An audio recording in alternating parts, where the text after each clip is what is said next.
What's going on, guys? Me, Trent Preacher, and back with another video. Today we have four true scary stories with footage. Hopefully these are actually true. This is coming from Mr. Nightmare. I watched him a couple times. I like him.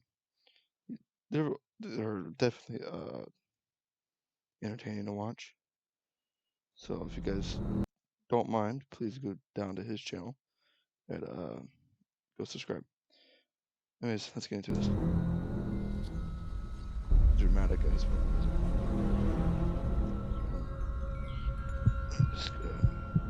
Wait, it says 4.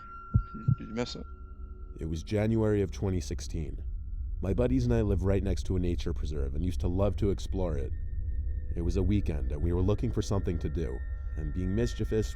That's one of the things I want to do when I grow up. I want to be getting huge into animal preservation and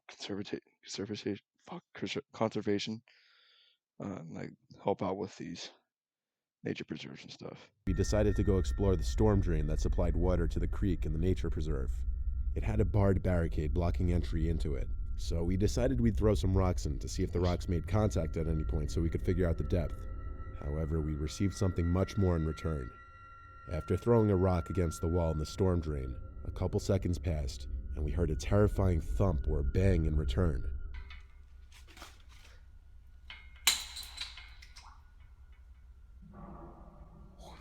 What the hell? Dusk was approaching, so we called it a day and watched back over the video we recorded of it.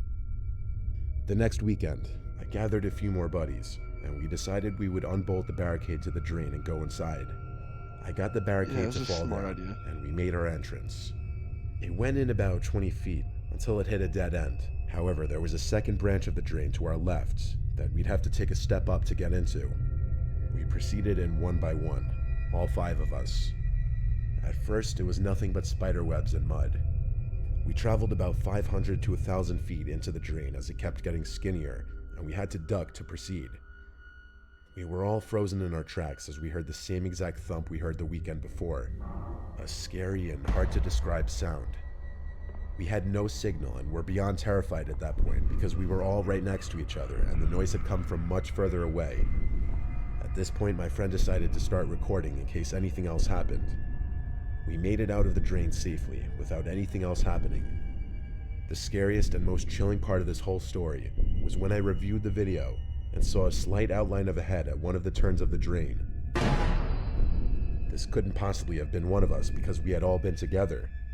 I took a screenshot of it and zoomed in as far as I could, and well, I was horrified. There in the frame was a demon-shaped looking head with glowing eyes and what appeared to be pointy ears. That problem, I would have just shot myself. To this day, we have never gone back into that nature preserve, let alone the storm drain. Or just some homeless dude. What makes a home? A roof over your head? Shut the fuck up. No one cares. Story 2. So like the third one's gonna be hella fucking long. It all started when a group of friends and I decided to start exploring abandoned warehouses due to the stories and myths surrounding them. I want to do that someday. Hopefully I could do that on either this channel or Ginger Wilderness. In our hometown, Laredo, Texas. The story surrounding the area of warehouses was that the buildings were haunted due to immigrant workers being worked and mistreated to death. The local news covered the death of many of the workers. Many of the deaths were also ignored by the authorities due to the illegal status of the workers. In the warehouse that we visited, the company was in charge of the maintenance of the railroad tracks as well as the disposing of hazardous material. In the video I recorded, the barrels filled with chemical wastes are seen spilled open. The warehouses are located in a part of town where there's nothing really around except for train tracks. The predominantly Hispanic culture of my city gave rise to the stories about railroad workers that had lost their lives in the area. We decided to explore the warehouse during the day and then during the night. On our daytime exploration, we found remains of what seemed to be remnants of satanic rituals because we found a chicken's foot and pentagrams drawn in permanent marker. We figured that was the work of local groups trying to communicate with the damned souls of the workers. We also spotted a makeshift couch or bed where the workers would sleep. The night we visited, we had the feeling we were being watched. We were actually also being followed and attacked by crows inside the building. Oh no, man. ¿Qué son?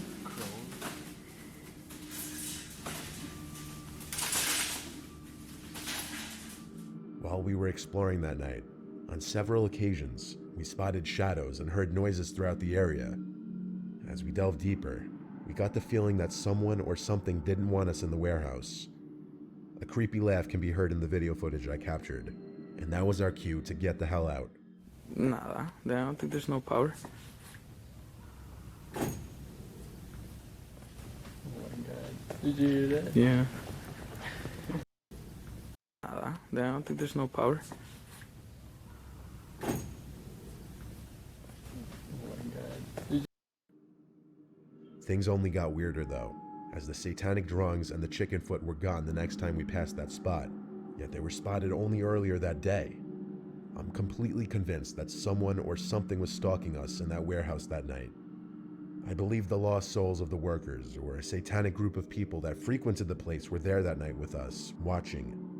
As we walked out of the warehouse, we noticed that the crows were very on edge and tried to attack us, like I mentioned earlier. Because you're wandering in their house, they're going to get defensive. The events that happened that night still sometimes keep me up at night. Story 2 is complete horseshit. Did Story you 1 do was it? actually No, much I'm fun. not a murderer. Well, I'm the only one who can help you now. What does he actually have? Okay, this is.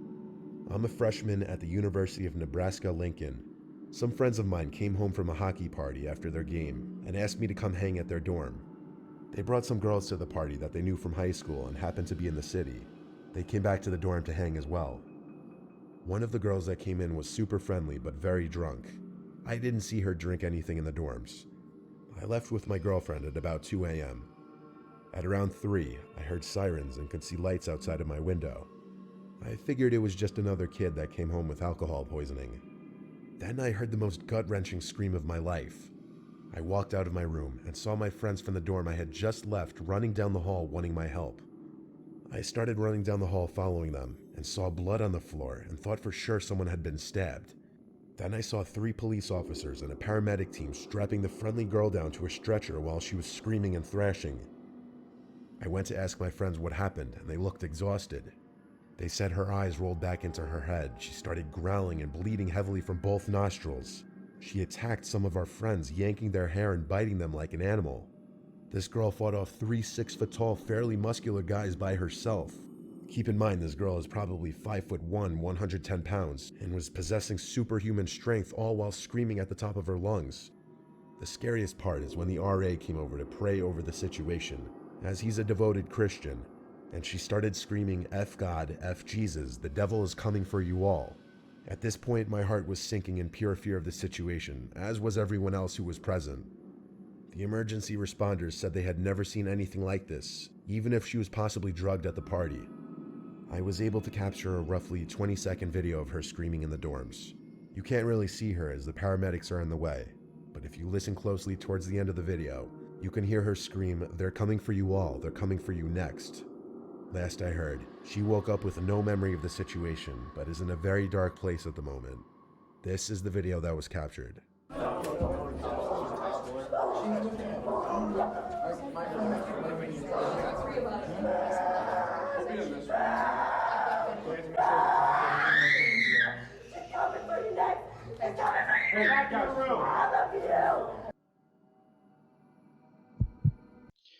Hey, that legitimately scared the fuck out of me. Okay. Yeah, I would be shit my pants halfway through that fucking time. Whoa, Susan. Oh, I'm looking for coupon codes. Well, Capital One Shopping. This is like a 5-minute long story. Holy shit. In my small town, there's not much to do, so my friends and I make the best of it. And in the winter, we sometimes throw snowballs at cars. This was after we got done ice fishing one day. We went to my house and decided it would be fun to throw snowballs at cars for a while. Usually no one would get too angry as they were just snowballs, but one person got really mad at us. My friend Drake decided to throw a snowball at one more car and he told me to record. He hit right under the back passenger side. It sounded like a hard hit. We stayed there for a second, laughing, until he slowed down and eventually threw it in reverse. Yeah.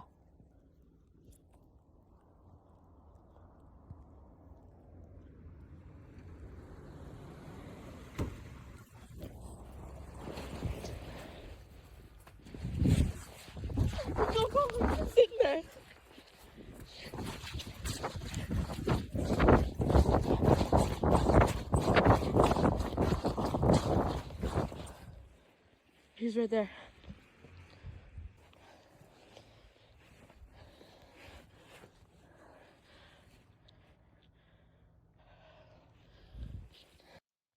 First of all, I was expecting like a little tiny snowball. I don't think he would care about that. But you threw like a snowball about this fucking big.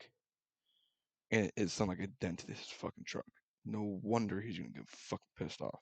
We ran and hid behind a car in a different parking lot, and he pulled in about 5 feet from us, but he didn't see us. So we ran home, and that's when I stopped recording. When we got home, we took off our jackets and sat down to watch the video I just took, but we were interrupted by this sound.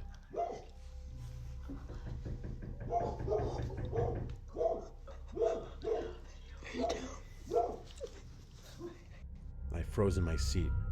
Then again.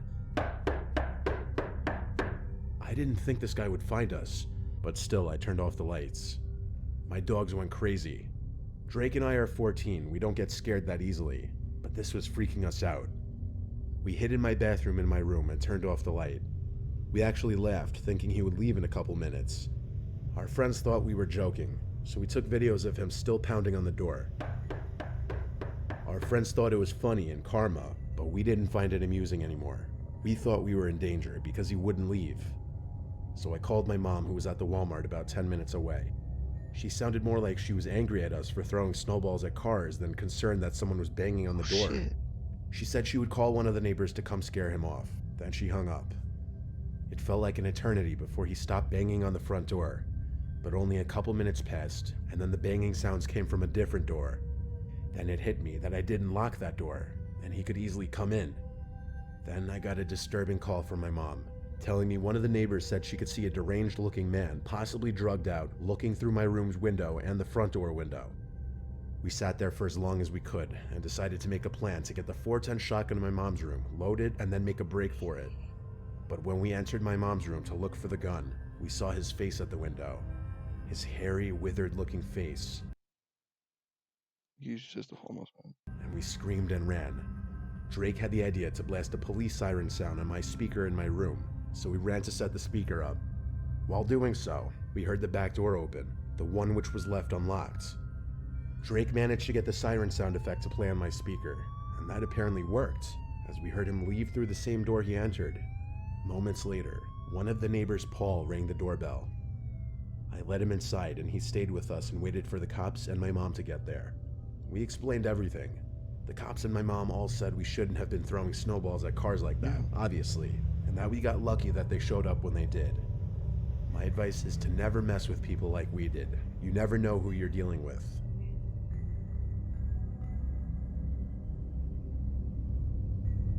Just gonna keep running, or is there more?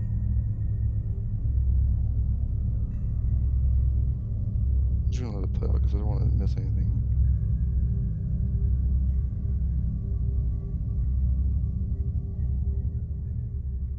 Okay, it's not gonna do anything. Only true short scary ones are actually 1 and 3. The other 2 are just bullshit. I would be pissed off too. Just when I hit my truck with a big ass snowball and dented it. But I would never enter the house. I would knock a couple times. Say, okay, well, leave a note saying don't fuck with my truck again. And then leave.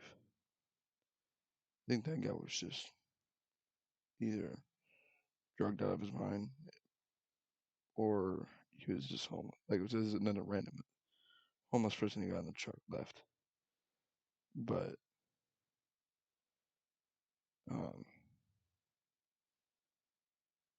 the second one, forget the second. Oh yeah, those are crows and shit, right?